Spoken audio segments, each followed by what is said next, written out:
Hola, hola amigos, es un gusto estar nuevamente con ustedes. El tema del día de hoy es ruidos cardíacos. Hoy vamos a hablar acerca de los ruidos del corazón, cómo se producen, dónde se producen y cuáles son las características especiales de cada uno de ellos.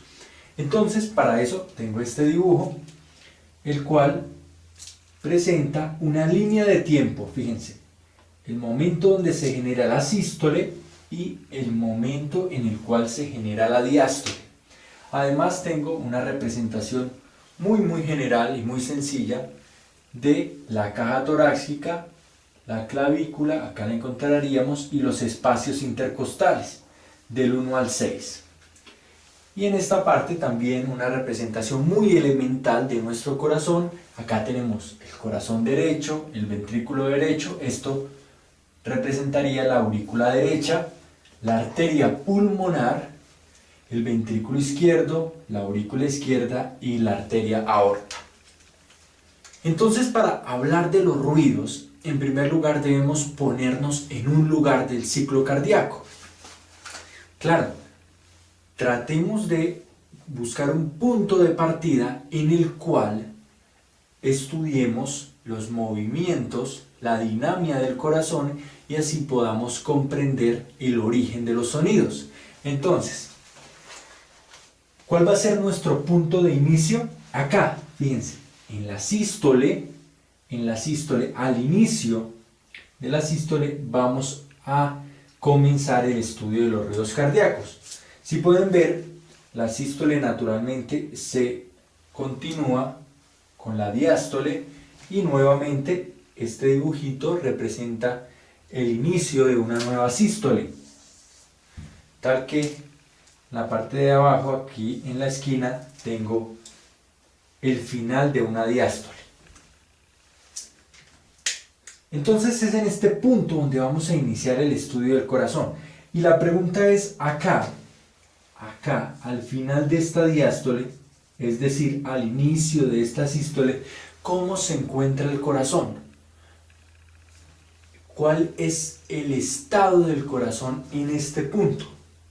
Claro, está completamente listo para expulsar la sangre, para hacer la sístole, tal que tiene un volumen de llenado ventricular, el cual se conoce como volumen al final de la diástole. Ya hemos estudiado en las otras clases que es aproximadamente 130 mililitros. Claro, en cada ventrículo. 130 mililitros. Muy sencillo. Entonces, comenzamos aquí, justo al final de la diástole, al inicio de la sístole, antes de que comience de hecho la contracción. Y el corazón en ese punto está lleno con alrededor de 130 mililitros en cada uno de los ventrículos. Estoy hablando de un adulto en condiciones fisiológicas de aproximadamente 70 kilos de peso. Ahora, ¿qué va a ocurrir?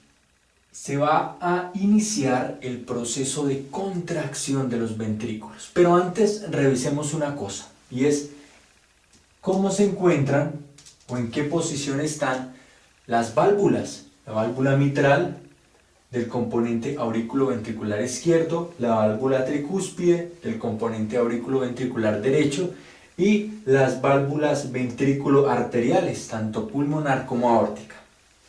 Justo antes, fíjense, justo antes de iniciar la contracción o al final del llenado, estas válvulas auriculoventriculares se encuentran abiertas porque la sangre estaba fluyendo a través de ellas. Fácil.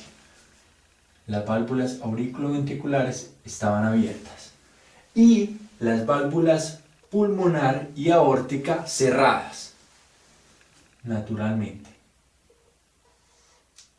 Cerradas, impidiendo el flujo retrógrado de los dos sistemas, tanto aórtico como pulmonar. Entonces, comienza un periodo de contracción isovolumétrica. ¿Lo recuerdan?